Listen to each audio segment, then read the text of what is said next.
First of all ఈ వీడియోని పూర్తిగా చూడండి, ఎందుకంటే ఈ వీడియో మాత్రం మీ గురించే చేస్తున్నా. చాలా మంది మోసపోతున్నారు కాబట్టి మీకైతే ఈ వీడియో చేస్తున్నా. ఇప్పుడు టాపిక్ వచ్చేసి free food and free room and free bike. So నేనైతే గత 3 years నుంచి అయితే జొప్టోలో వర్క్ అయితే చేస్తున్నా. నాకు తెలిసినంత వరకు అయితే ఇక్కడ ఫ్రీ రూమ్స్ లేవు అండ్ ఫ్రీ ఫుడ్ అయితే లేదు. బైక్ అయితే మనమైతే ఇక్కడ బయట రెంటల్ అయితే తీసుకోవాలి. సో చాలా మంది అయితే ఎంతమంది అంటే చాలా మంది అయితే free food and free rooms అని ఇక్కడ పోస్టర్లో చూసి చాలా మంది అయితే జొప్టోలో అయితే రావడం అయితే జరుగుతుంది.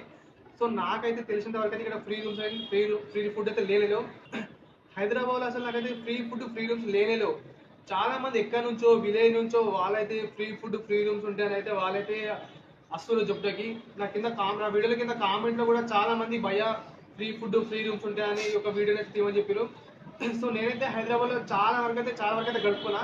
ఇక్కడ ఫ్రీ ఫుడ్ ఫ్రీ రూమ్స్ లేనేలేవు. ఏదో ఒక్కొక్క స్టోర్స్లో ఉన్నాయి. సో అది తెలుసుకొని అయితే మీకైతే వీడియోలు చెప్తా, ఖచ్చితంగా అయితే చెప్తా. సో అది చూసి అయితే మీరైతే ఒక అవగాహనకు అయితే రండి. అప్పటిదాకా మాత్రం మీరైతే తెలుసుకోకుండా free food and free rooms అయితే చూసి అయితే జొప్టోకి అయితే రాకండి. సో నేను మీకు చెప్పేది ఏంటంటే జొప్టోలో వర్క్ చేయాలంటే ఖచ్చితంగా మనకైతే ఒక బైక్ అయితే ఖచ్చితంగా కావాలి. లేకపోతే మాత్రం ఆ బైక్ అనేది ఇక్కడ రెంటల్ అయితే తీసుకోవచ్చు. సో నేను చేసే స్టోర్లోనైతే ఫ్రీ ఫుడ్ లేనేలేదు, ఫ్రీ రూమ్ అయితే లేనేలేదు.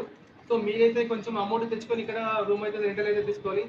ఏ అమౌంట్ లేకుండా మీరైతే వచ్చి జొప్టోలో ఫ్రీగా మనీ ఏది చేద్దామని అయితే రాకండి. రూమ్స్ అయితే లేనేలేవు. ఎక్కడో ఒక దగ్గర స్టోర్స్ అయితే ఎక్కడో ఒక స్టోర్లో అయితే మీకైతే ఫ్రీ రూమ్ అయితే అలో చేస్తున్నారు. అక్కడ కూడా చాలా మంది ఫుల్ అయిపోయి ఉంటారు. సో నేను తెలుసుకొని మీకోసం అయితే మంచిగానైతే వీడియోని అయితే చేస్తా. సో ఇలానే ఒక ఫ్రెండ్ అయితే పోస్టర్లో చూసి జొప్టోలో వర్క్ చేద్దామని అయితే వచ్చిండు. అతని పేరు వినయ్.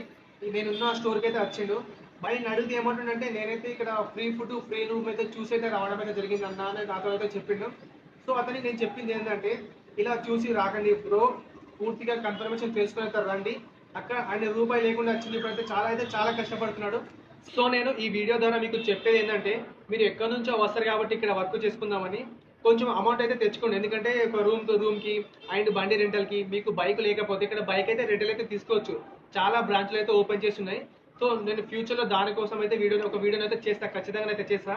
అండ్ ఇక్కడ ఫ్రీ ఫుడ్ ఫ్రీ రూమ్స్ అయితే లేనేలేవు. మీరు మోసపోయింది చాలు. ఏమీ లేకుండా ఖాళీ చేతులతో మాత్రం రాకండి. ఎందుకంటే ఇక్కడ మీకు ఆ ఫ్యూచర్స్ అయితే లేవు. ఎక్కడో ఒక స్టోర్ దగ్గర మాత్రమే ఉన్నాయి. ఆ స్టోర్ దగ్గర ఆల్రెడీ పీపుల్ అయితే ఫుల్ అయిపోయారు, రైడర్స్ ఆల్రెడీ ఫుల్ అయిపోయారు మొత్తం అక్కడ. సో నేను చెప్పేది ఏంటంటే మీకోసం అయితే చెప్తున్నా, వచ్చిన తర్వాత మీరు బాధపడాల్సిన అవసరం లేదు. సో ఈ వీడియోని ఖచ్చితంగా వచ్చే వాళ్ళకి మాత్రం ఖచ్చితంగా షేర్ చేయండి న్యూ రైడర్స్ కోసం. సో నేను ఫ్యూచర్లో మాత్రం ఖచ్చితంగా ఇలాంటి ప్రాబ్లమ్స్ గురించి అండ్ ఫ్యూచర్స్ గురించి ఖచ్చితంగా ఈ వీడియోలో అయితే చేస్తా. సో నా వీడియోని మాత్రం సబ్స్క్రైబ్ చేసుకోండి. Thank you for my video watching.